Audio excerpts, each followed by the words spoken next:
And so in essence, we're moving, as you notice, constantly back and forward in time. This session ostensibly now is about the present moment,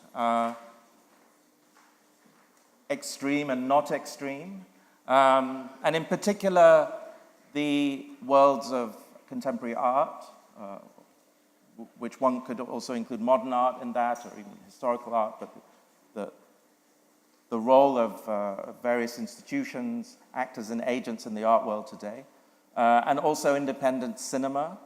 And so my two guests to my right are MUNIRA Al Sayegh. She's a curator. She sits on the advisory council board of the NYU Abu Dhabi Art Gallery. She previously worked as programs officer for the Guggenheim Abu Dhabi between 2015 and 17.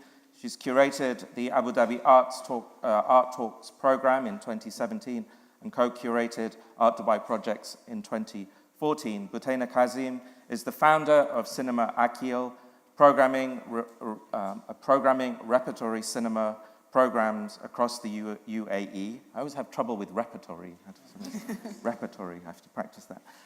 Cinema Akil is a member of the network of Arab alternative screens and is the only art house cinema in the Gulf region. This is a really important point, and I hope we're going to discuss this more. Butheina lives and works in Dubai. So before I hand over to MUNIRA, so we're going to have short presentations from them both. I asked for a series of trigger talking points that, again, situate us in this kind of broader sweep of time and space, but importantly, bring us right up to where we are today. And then we'll have a conversation between us. So will you please join me in welcoming MUNIRA and Butheina? Thank you very much.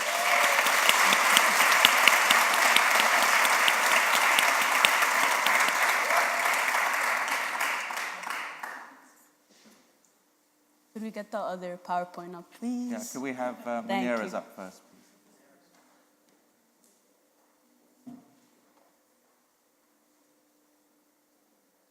I'd like to take this moment to thank everybody for being here. It's been an honor and a privilege to be amongst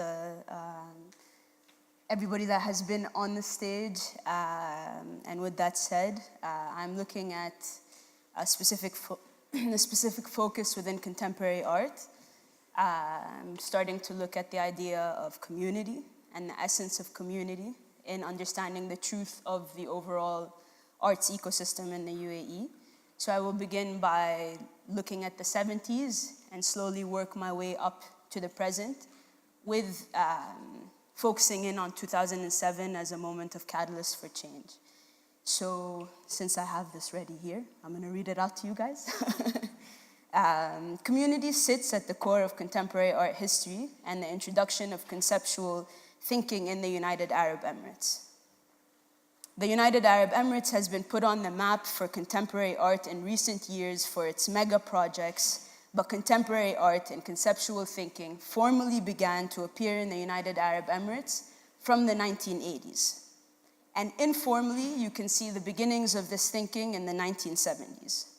During this talk, I will highlight community as a central and pivotal aspect of the overall arts ecosystem. I will be dividing the talk into three main categories, starting with the 1980s and the understanding of the late Hassan Sharif as a catalyst towards the creation of the base of contemporary art in the UAE and his influences regionally. And from that, I will be looking at the support given early on to the group of practicing artists by the Emirates Fine Arts Society and the Sharjah Art Museum in the late 80s through the 90s, which then brings us to the moment where the Sharjah Biennial came to be. Secondly, I'll be looking at the shift in narrative that took place in 2007 with the announcements for the future museums of Abu Dhabi Saadiyat Cultural District and the introduction of the art fair as a platform through the launch of Art Dubai, and then soon after in 2009, the first pavilion at the Venice Biennial. The third chapter of this talk will finally bring us back to the present that seeks to return to grassroots establishments and re-highlight the necessity of community.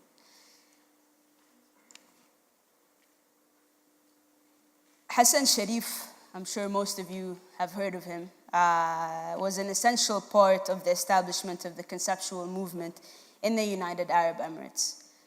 Upon his return from his undergraduate degree at the Bayam Shah School of Art, which is now part of Central St. Martin's, he found his sanctuary amongst the company of other artists, writers, and intellectuals. During the late 70s and the early 80s, after the establishment of the UAE, a creative subculture began to emerge. From radical, formal, and conceptual experimentation in both art and writing. Hassan's home in the neighborhood of Satwa in Dubai quickly became the nucleus for exchange, dialogue, and critique. This house later became the inspiration for the short-lived flying house in Al Goz debate. Frequenting the house in Satwa were the likes of Muhammad Kazim, one of Hassan Sharif's students and most notable artists from the UAE, Hussein Sharif, his brother and artist, Ahmed Rashid Thani, an eminent poet, Muhammad Ahmed Ibrahim, a land artist, Abdullah Sa'di, a conceptual artist, and Adil Khuzam, a poet and writer. Later in their careers, this group was showcased together and exhibited as a group. This is actually the first exhibition that took place in the Emirates Fine Arts Society in 1981. And this is the creation of many meetings that came together. One of my favorite aspects between this group and this collective of artists was their monthly meetings. It was an informal monthly meeting that took place on a sand dune between Ajman and Sharjah. This location in Arabic they called Qal'at al-Ramal, which translates to the sand palace. And as you were passing the space, if you saw a fire burning, a bonfire burning, you knew that the space would be activated. This informal space was malleable enough to host various forms of gatherings, from Hassan Sharif's sharing of his translated academic and theoretical texts about contemporary and conceptual art, to a poet maybe sharing his or her poetry, or to heated debates instigated by the intellectuals that were attended there. The lack of definition of this space allowed it to become whatever it needed to be at this time. And on the other hand, more structured foundations, such as Emirates Fine Arts Society, founded in 1980, and Sharjah Art Museum, and then later the Sharjah Biennial in the 1990s, became the pioneers for public spaces in the United Arab Emirates for experimental art. Sharjah became the main anchor for the group of artists to express and showcase their work, which usually led to heated aesthetic debates and controversy. Again, this is the first exhibition that took place in 1981 at the Emirates Fine Arts Society in Sharjah, and it showcased many of the groups, the members of the initial conceptual group. In the 1990s came an addition, like a resurgence of new artists into the house in Satwa. You had Jos Clevers, who was a Dutch artist and curator, and Vivek Vilsani, an artist who migrated from Bombay, and Ibtisam Abdulaziz, who was a mathematician in practice, turned artist, joined this group and began to showcase their work alongside them. As an effort to educate and document, the wider group would publish in newspapers, and they started a homegrown magazine named Tashkil. This is just them hanging out. Here, Tashkil. That helped further build the audience and solidify and contextualize the artwork being produced amongst the creatives. So this is one of the main documents that really gives us a moment of that time, the 70s and the 80s, and the ideas that they were thinking about conceptually, and how they also tied back to each other. They really established their own history and their own narrative through having a platform like this to produce in. From that, we move quite drastically into the 2000s. This is Sharjah Art Foundation, where you have the kind of mix and match of architecture of the old houses and then the new spaces in between that mimic the old homes. And this is where the biennial took place, and you would have them sort of scattered in between these spaces, which allowed for a wider audience to participate and view the artwork. Now, in 2007, we have what I call the new wave of contemporary art in the United Arab Emirates, which is when the UAE was put on the map internationally. Abu Dhabi announced its ambitious Sa'diyat Cultural District project, which planned for the opening of the Guggenheim Abu Dhabi, the Louvre Abu Dhabi, and the Zayed National Museum. And Dubai launched the region's first international art fair in that same year.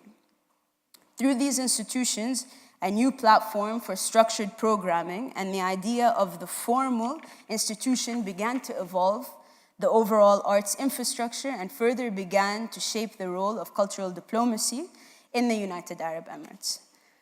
After the launch of Art Dubai, Dubai quickly became the main commercial hub for the region within the arts. Galleries were being established in the 2000s in Dubai's International Financial Center, the IFC, and in Al Goz, where the start of Al Sirkal Avenue, a venue of gallery warehouses, began to slowly come together, then later expand. Away from the international publicity and exposure, Joss Clevers, alongside Hassan Sharif, established a non-for-profit space called the Flying House, a humble 3-storied home that acted as an experimental gallery space and a documentation center for the initial conceptual movement. With the first representation of UAE in 2009 at the Venice Biennial, the dialogue of what contemporary art of the United Arab Emirates is began to mature in the context outside of the private, public, and governmental platforms found locally.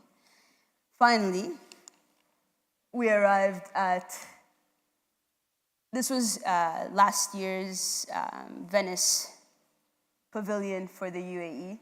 You have the work of Sarah al-Haddad, not pointing out favorites, but so you had this sort of, by every 2 years you had this representation of what contemporary art looked like. Now what becomes very interesting is up until then there was always this sense of there is no contemporary art in the UAE. There is no sense of contemporary being in the region and let alone the UAE. So through this platform, we were able to kind of have this external voice that was able to reach masses outside of the region. And then, of course, 2017 marks the opening of the Louvre, which here is in its render form. That's the Guggenheim Abu Dhabi. And then somewhere around here would be the Zayed National Museum. So from the museums, I would like to kind of re-gear and begin to look at the present moment and understanding the essence of community in this present moment. So the top-down nature of the institutions that now exist in the UAE gave room for artists and art enthusiasts to begin to question the place for grassroots initiatives and the establishment of an in-between sort of experimental space in the United Arab Emirates in the present day. The institutions began acting as tools to help reinstigate grassroots thinking and help to cultivate community through established institutions. For example, you have a platform called UAE Unlimited, which is a satellite platform established by His Highness Sheikh Zayed bin Sultan bin Khalifa Al Nahyan. This commission-based platform gives emerging to mid-career curators a chance to work with emerging and mid-career artists to establish a yearly exhibition rotating between Sharjah, Dubai, and Abu Dhabi. Art Dubai began a program called Campus Art Dubai, which worked with curators and artists separately through monthly meetings, which covered critique and theory, and established a network of the new wave of artists and curators practicing in the United Arab Emirates. In parallel to this, a vital component to the establishment of artists in the UAE is the Sheikha Salama bint Hamdan Foundation, which established a 1-year residency program in collaboration with RISD for artists practicing in the UAE. This program, known as SIF, the Salama bint Hamdan Emerging Artist Fellowship, put artists through a rigorous series of discussion, giving them a space to work and a community to begin to establish. This platform allowed the artists to build an extensive portfolio for their MFAs, thus furthering their careers. Over the years, from cohort to cohort, an interesting movement began to flow and formulate from Abu Dhabi into the wider context of the UAE and the world. To conclude, in a very reminiscent and almost romantic nature, a group of the SIF fellows, along other practicing artists in the UAE, established the first artist-run space in Abu Dhabi called Beit 15.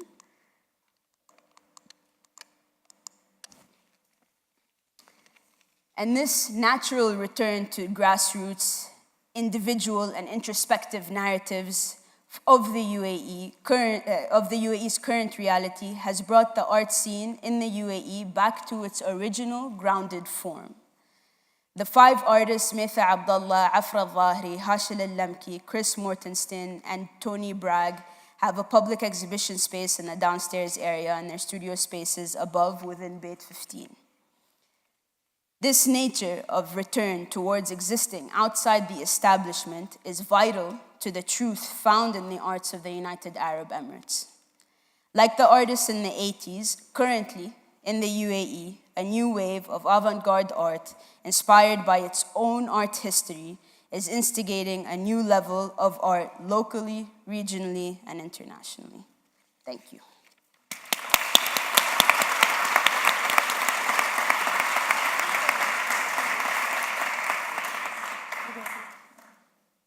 Thank you, Munira, for giving us the bird's eye view of which I can ricochet into the extreme present and a very specific example of some of these endeavors to create an institution that will represent what the landscape and the cultural landscape looks like in the UAE and attempts to influence it across the pan-UAE experience.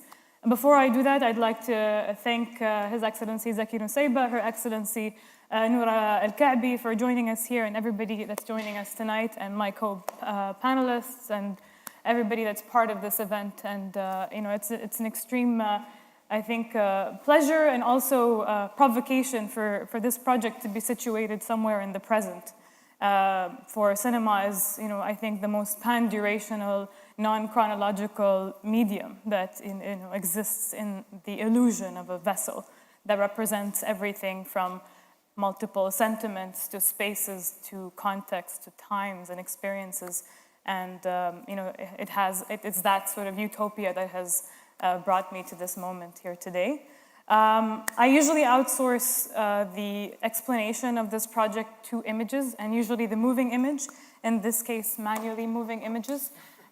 And I'll walk you through. I'll actually start with one of my favorite quotes by Martin Scorsese, who I'm sure everybody has seen some sort of manifestation of his work.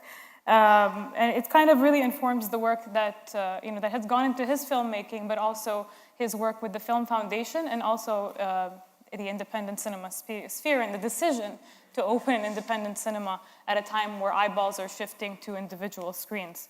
And it goes like this: movies touch our hearts and awaken our vision, change the way we see things. They take us to other places. They open doors in minds. Movies are the memories of our time and our life. We need to keep them alive. And that is the firm sort of manifesto that has really been at the core of the work that we've been doing with Cinema Akil and an independent, solo, roving, nomadic cinema platform in the UAE. The other coincidence that I would like to kind of just give a nod to is being back here with the Global Art Forum presenting the very project. We've had the pleasure of working with Shimon and the team for the past 2 years as a cinema in residence, taking over the tent at the Fort Island in Medina Jumeirah, presenting themes and cinematic works that are related or in conversation with the themes that the Global Art Forum presents. So it's really great to kind of be able to show the culmination of how that comes to life through the cinema.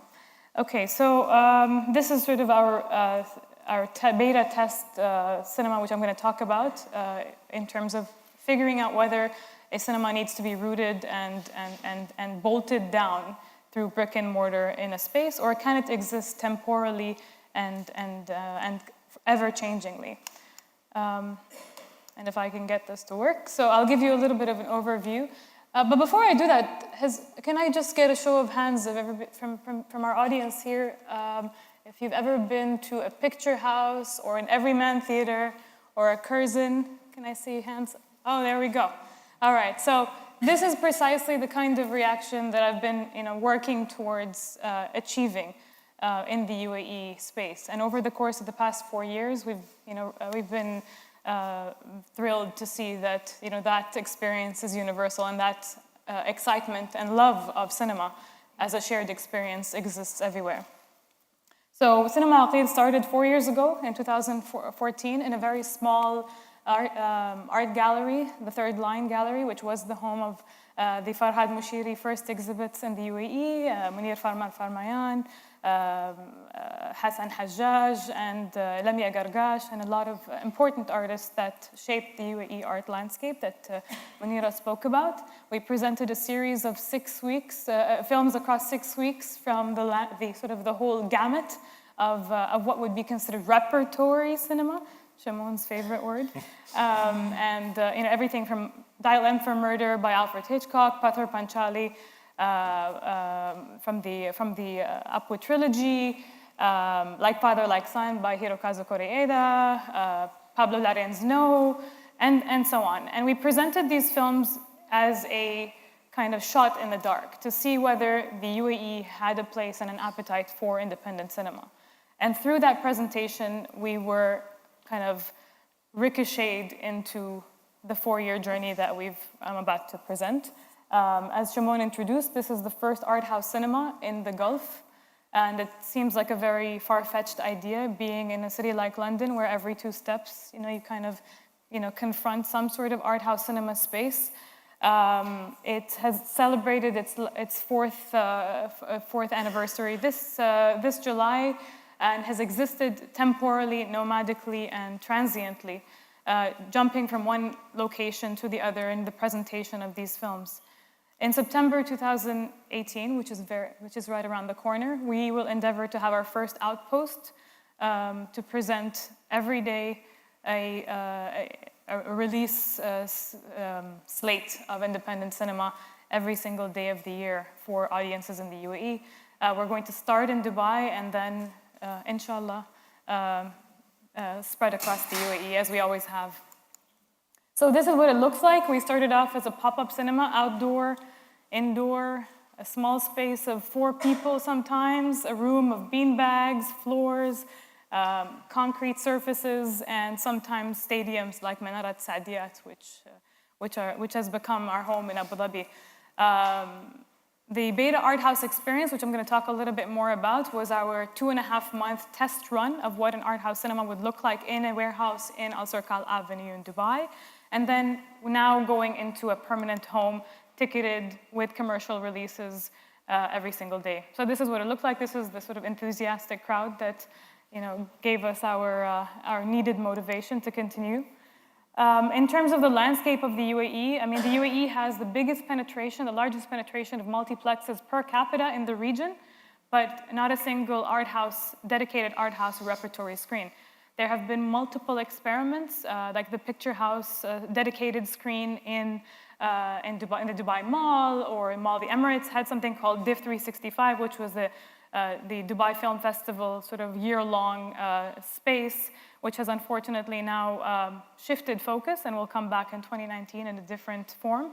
But this is what it looks like. I mean, there have always been it's penetrated mostly by multiplex, mall-based, blockbuster programmed cinemas. And we are currently trying to kind of time travel into the UAE's historical space of presenting art,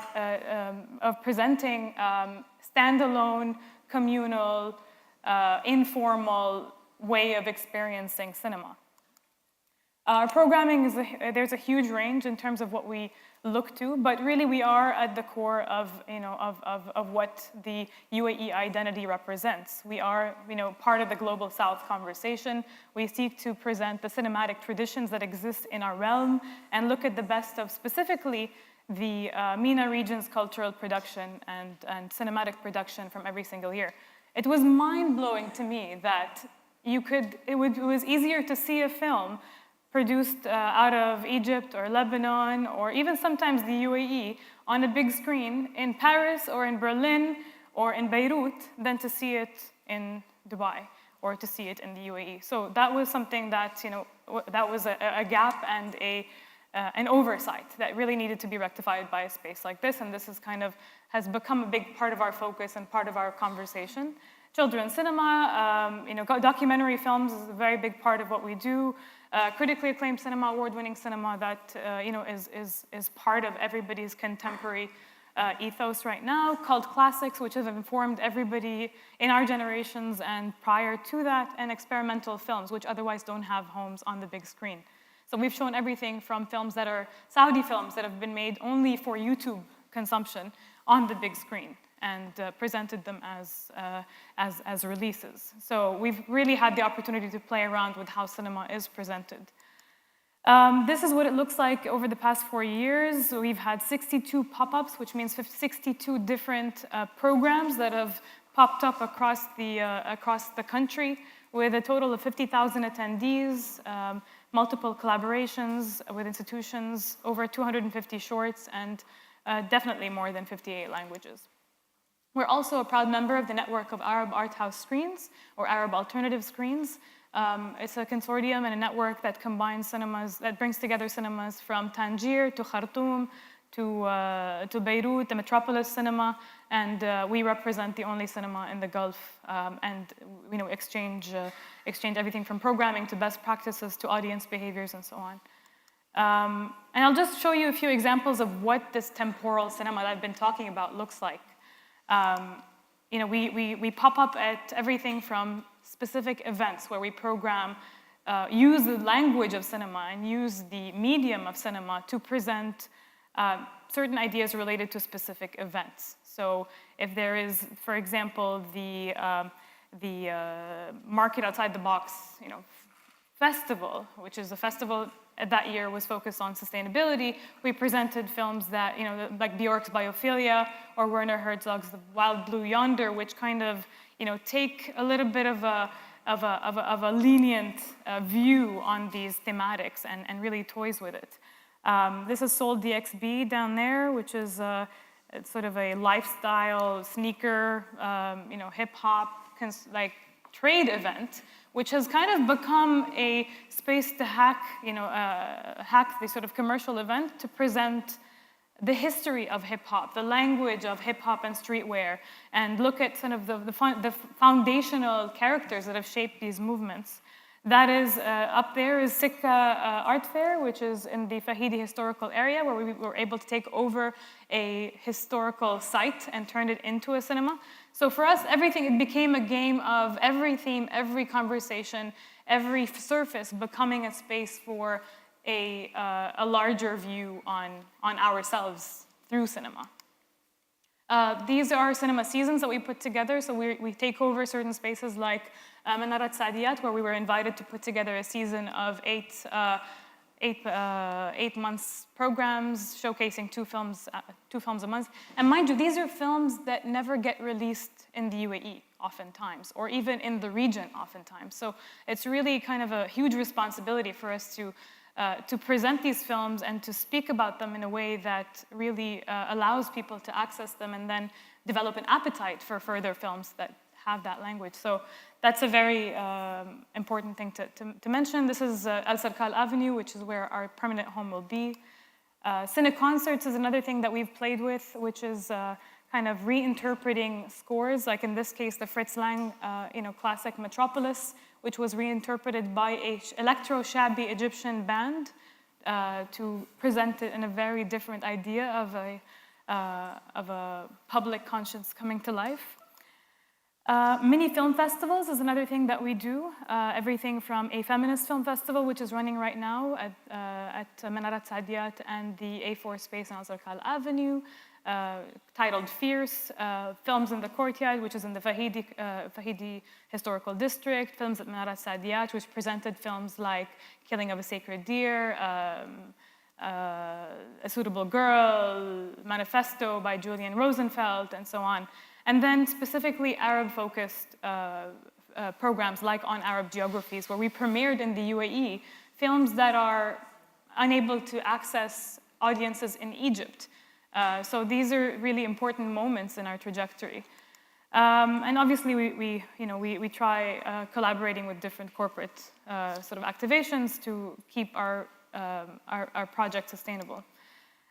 This is the Art House sort of beta version project that I talked about a little bit, which is the test version of an art house cinema. We ran a 2.5-month program every single day in a warehouse where there was nothing bolted to the wall except a single curtain rail, and it became home to 110 seats every single night with releases,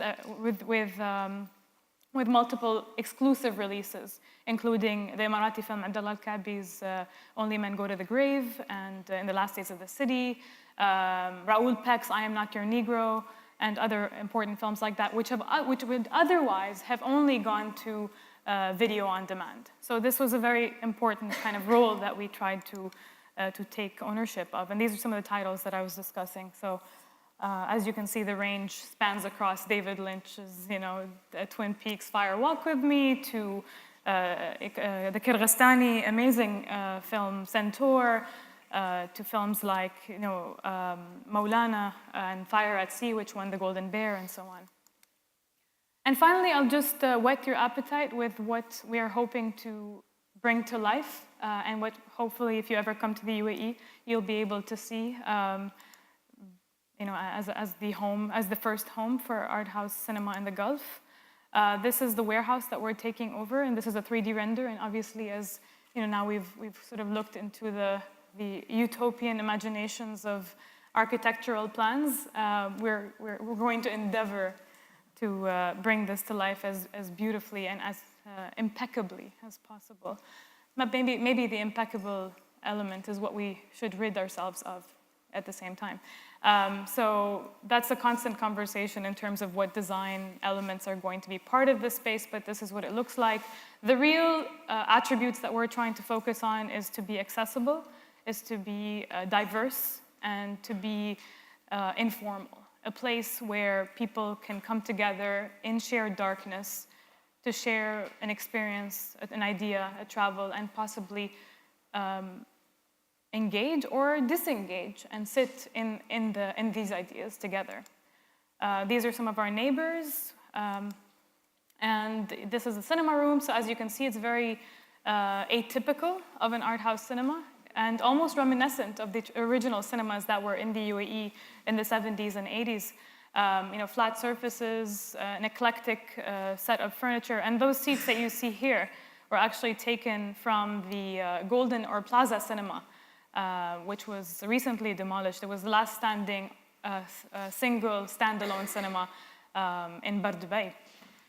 And we'll have a small chai diner, which also culinarily kind of throws back to the original cinema experience. Anybody that went to the cinema, in the early 90s or the late 80s will remember the smell of samosas and the whiffs of chai and, and these different sensations, along with showcases of scratchy editions of The Little Mermaid. And here we are. Thank you.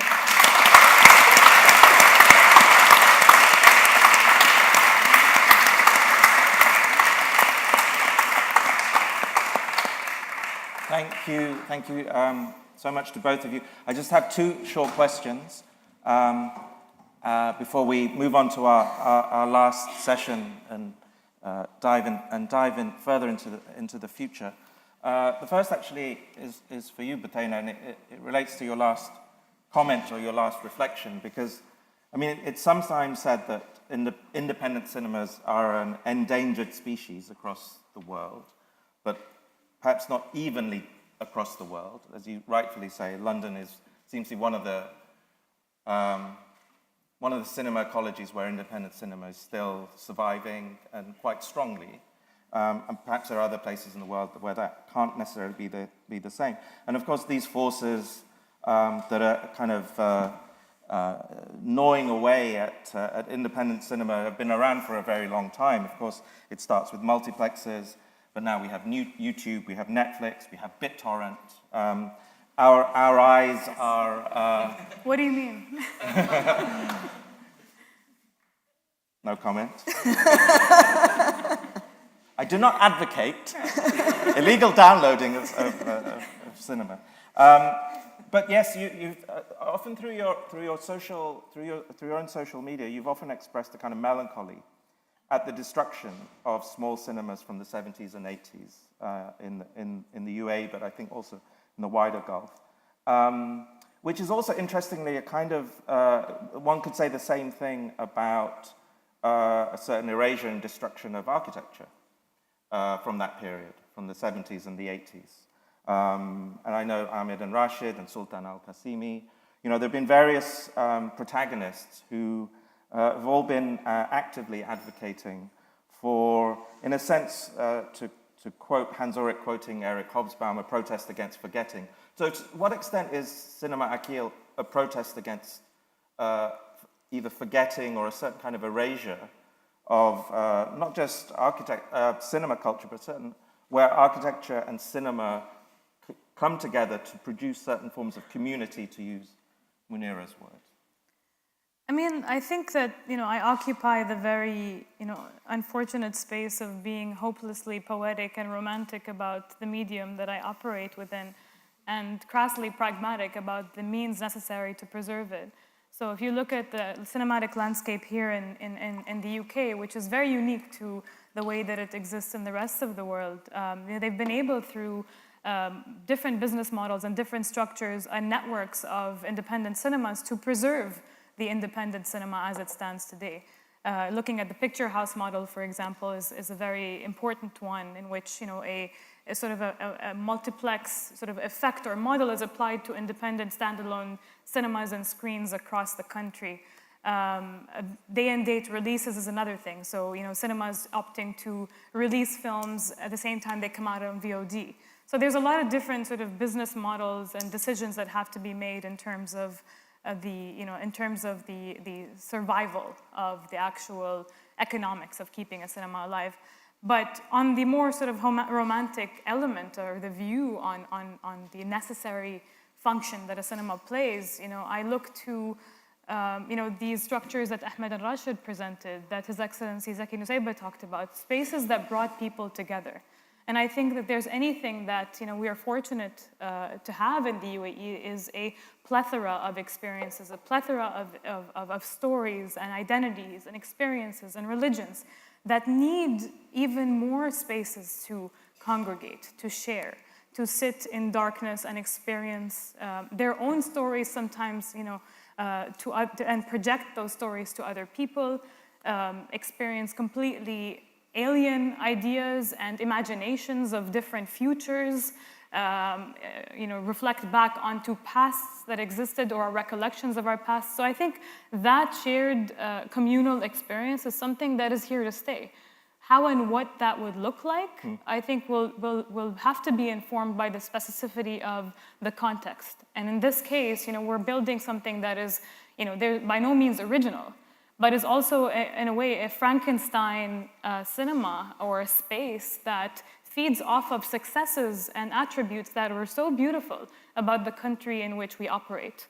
So everything from the spaces to the design. I mean, our design was created by these two independent artists, one from Oman and an Iraqi-Canadian artist that are under the age of 26, and thought about very deeply about Shab Moha and Chindi. And they kind of engaged with the space as an experimentation. How does a space that presents cinematic works of the world in the Gulf operate? And how does it look to previous structures of architectural presence to build something that is now rooted in today? So a lot of these conversations are sort of the the back-end processing modules that kind of help us bring this together. But in essence, it's really bringing people together, bringing those 110 people, 110 eyeballs on every single night into a space where they share this almost transformational experience. Good or bad, you never enter into the space of cinema or the triangle of cinema without coming out of it a changed or influenced individual and conscious. So I think that's what we're trying to really to hone in on.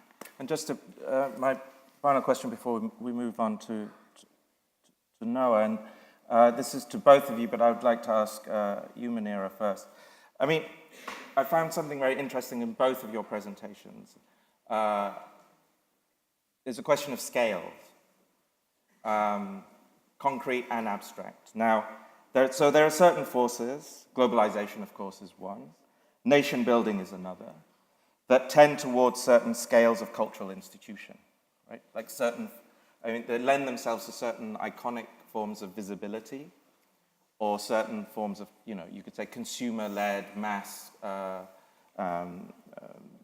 experience, Dubai Mall, the cinema situated within Dubai Mall as a certain apogee of where and what cinema culture could mean today in the kind of entertainment complex industry. Now, it can't be a coincidence that you're both advocating for a very different kind of scale of enculturing, of institution building, and that you're both from a younger generation. Could you say something about why would it be fair to say that this kind of bottom-up movement is being led by a younger generation of artists or cinephiles? And is that in opposition to what you feel is has been a dominant narrative so far? Is this something particular to here, or is this something just global? Munira first. I definitely think that the individual narrative and the individual voice is essential, because in order to sort of arrive at a cultural truth, we need to hear what's going on the ground. Not to say that what's going on the ground is separate to what exists from the top-down structures that are coming through into the UAE, but there needs to be a bridge, there needs to be a link.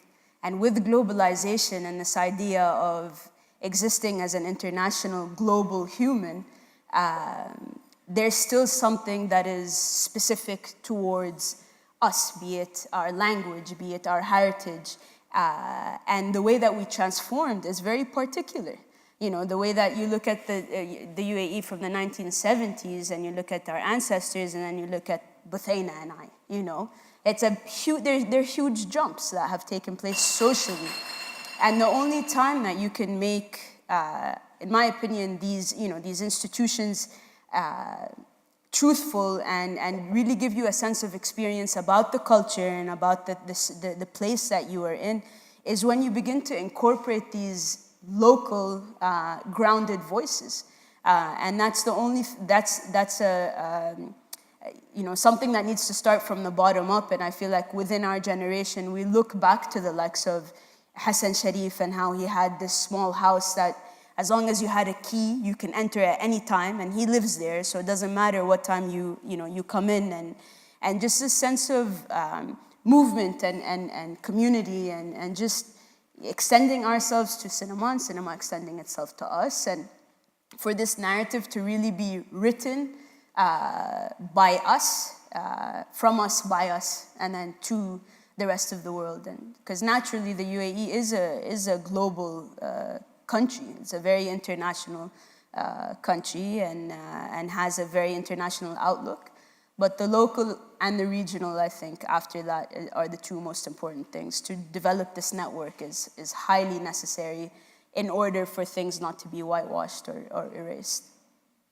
Butheina, do you have anything to add to that? I mean, I kind of wish it were true to be able to capture this this idea or the impulse to build things like Cinema Akil in the notion that we're countering or revolting against, hyper-consumerism or the hegemon of hyper-consumerism. And I think there's an element of that, surely. But I think, we are, in the country where there is, we have the Ministry of the Future, and artificial intelligence, but we also are the country that looks to, the sort of the celebration of all that is, slow and all that is kind of contemplative, through contemplative.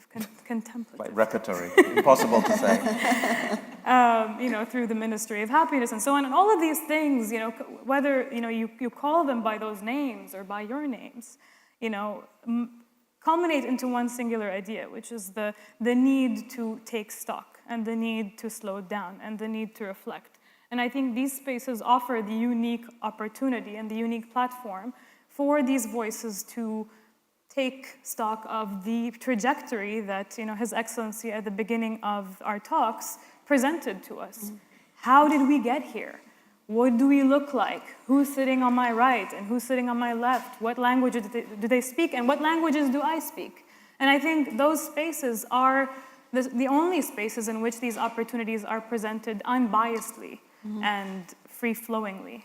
And that is my utopian, kind of hopeful, Kool-Aid kind of infused, take on this. But I think there's a truth to that, and that's I guess why I'm doing what I'm doing personally. Well, thank you for doing what you do, and Munira, thank you for what you do. Please thank you.